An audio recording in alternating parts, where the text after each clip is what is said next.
இதுக்கு பைரவரை சனிக்கிழமை தோறும் பேர் நட்சத்திரம் சொல்லி அர்ச்சனை பண்ணுங்க. இவ்வளோ செவ்வரளி கொண்டு கொடுத்து அர்ச்சனை பண்ணுங்க. இல்லை ஒரு முளம் செவ்வரளி சாத்துங்க.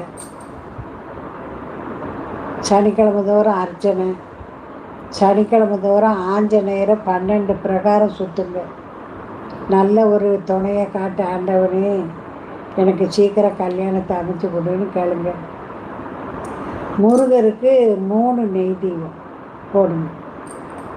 செவ்வாய்க்கிழமை தோறும் போட்டுக்கிட்டே வாங்க, காரியம் நடக்கும்.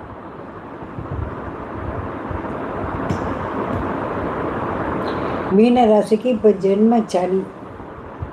நீங்கள் இந்த வேலைக்கு பைரவரை சனிக்கிழமை தோறும் பேர் நட்சத்திரம் சொல்லி அர்ச்சனை பண்ணுங்க. இவ்வளோ செவ்வரளி